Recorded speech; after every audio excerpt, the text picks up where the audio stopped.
Hello from Stockholm, Sweden, and warm thanks to you for allowing me to be part of this tour, even though I can't be with you physically there.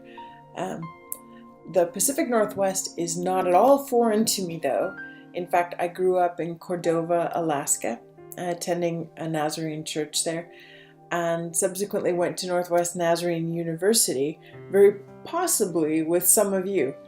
So, I'm happy to be able to share with you a little bit, not only about my experiences there, but also what I've learned about God and His purposes for the world, especially concerning human exploitation during my time in mission in Europe.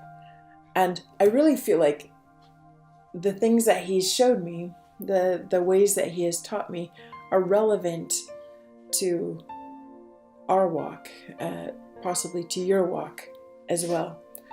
For me, I went to Athens, Greece to work with refugees and immigrants and was very focused on that people group. In the area of the city we were working, we had drug addicts and homeless people, refugees, people in prostitution. Quite an interesting and diverse community, but lots and lots of people with very serious problems. This is an area where they kind of landed. And so in our neighborhood, there were a lot of problems. And one evening, as I was leaving the neighborhood, walking past a hotel, I looked over and saw a woman standing in front, offering herself in prostitution. And really, for the first time seeing her, I thought, I think I'm supposed to do something. I think God's inviting me to do something here. And I didn't know what, but I started praying, Lord, please show me what it is that you want me to do. Which, of course, you will recognize is quite a dangerous prayer, asking God, what is it that you want me to do?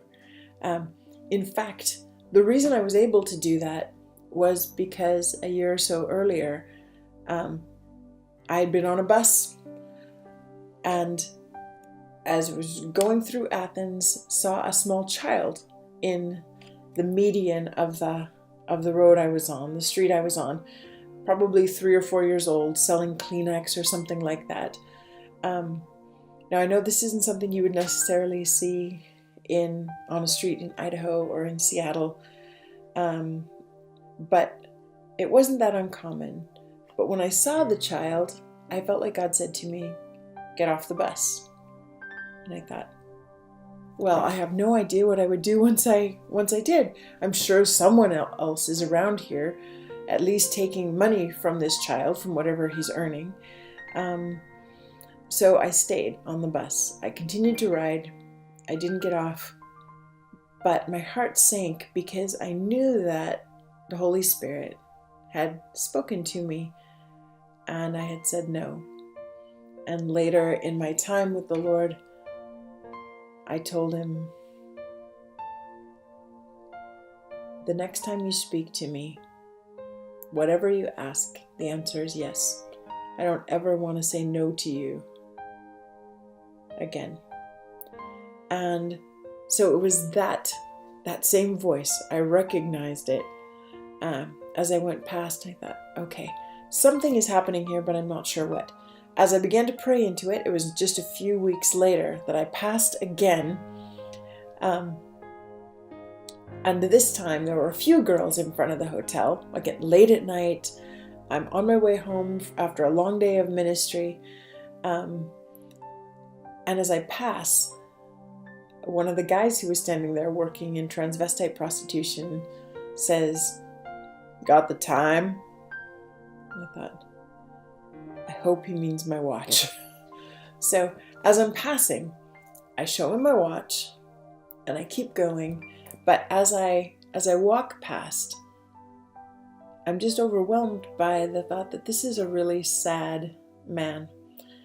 And I begin to pray for him, which I think is really normal for us, right? We see something and our heart is burdened, and we lift it to the Lord and offer it to Him and ask Him to intervene. But the thing was, I couldn't stop praying for this guy, for his life, for his redemption, for God to work. And I thought, I think I think the Spirit of God has been waiting for someone to intercede for this man and for his life. And then I thought, I have to go back.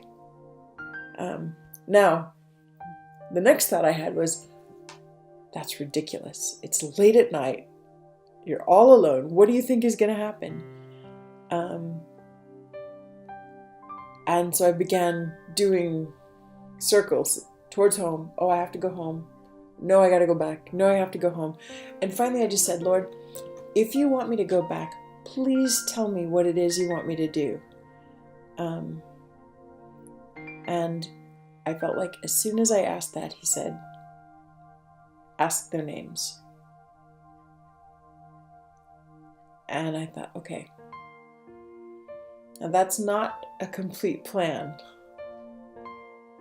but I can do that. I don't need a degree in social work or clinical psychology. And I made my way back. I walked back to where I'd seen them, and it was just the one girl that I had seen several weeks previously. And I stopped and said, hey, I was on my way home, and I felt like God wanted me to stop and talk with you. And we started to chat a little bit. Her name was Elise. And before we finished, I just said, Elise, I'm going to be praying for you. And she said, would you pray with me now? And in front of the hotel, the brothel, she took both of my hands. Oh, she reads out loud. And I began praying for Elise, for her life, for her freedom, for God to open doors for her. And then in the weeks that followed, every time I went by, I stopped to talk to Elise and see how she was doing and what was happening with her. As she began introducing me to other women that were working there, and I began to get to know them, and God began to consume my heart with love that he had for them. I was telling Carolita earlier in another conversation how much I miss actually being with the girls out on the street. It was really, for me, even though I grew up in a Christian home, the first time I really understood how much God the Father loves us, that he sees us in our helpless and sinful state, and he thinks, I would do anything to see them come home. And now I'm not continuing to do street work. Instead, I'm now facilitating other groups, NGOs across Europe, in fact about 240 different groups that we work with to help give them the tools to work well, not only in their location, but also to work well together to create change in Europe. And we're also working on solutions for when people leave, where can they go? But at this point, I want to actually change our conversation and say, for me, seeing Elise was the start of God's plan unfolding. And I want to help you be able to see the people who are in need in your community. I know that it might be a little bit scary because they look really different than we do. And I love this quote. I'm going to read you a quote from Father Gregory Boyle. And it says this. It's a little bit about looking beyond the surface. It says, stand with the belligerent, the surly, and the badly behaved until bad behavior is recognized for the language it is, the vocabulary of the deeply wounded and of those whose burdens are more than they can bear. I want to tell you that particularly in the United States, where you are now, so much trauma contributes to vulnerability. In fact, when you look at people who are trafficked or exploited in prostitution in the US, the most common denominator is a dysfunctional family of origin. So the family that these kids grow up in, maybe there's addiction or abuse or neglect. Some dysfunction has meant that parents in this family are not able to attend to and to care for their kids in the way that God intended. So something's going on that means they're not doing well. Very often, this means also they don't do well in school.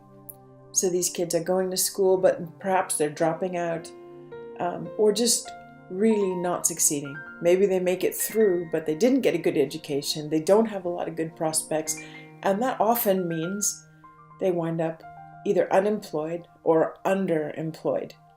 And you can imagine then direct correlation between that and then poverty. So they wind up with a difficult background, an inadequate education, few job prospects, no money, and just ripe for someone to come along and take advantage of them. A pimp, a trafficker, somebody who says either you can work for me or you have to work for me. And so this is a really difficult dynamic, but I have a couple of points of good news. The first one is, we talked about seeing people. Now, traffickers, pimps, they know what they're seeing when they look at this community of people. They're picking out people who are vulnerable and taking them away, leading them sometimes to death, but always in this case to be exploited and used and abused.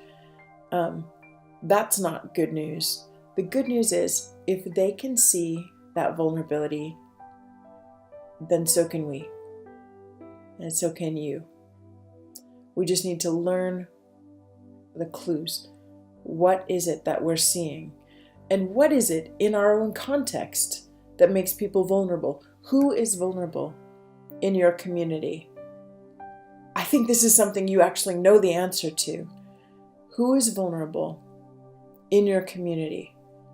It may take a minute to think about, okay, kids, elderly, immigrants, people in foster care, disabled people. There are a number of groups of people.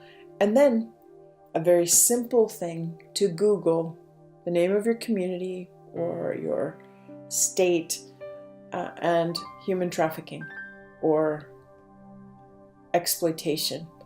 See what's happening where you are. Learn who's vulnerable, but also learn who's responding. Because once you know what's happening in response, who is already working with this group of people, you have some opportunities. You can go and learn from them. You can go and join them and strengthen the efforts they have, or you can identify the gaps, what's not happening that needs to happen.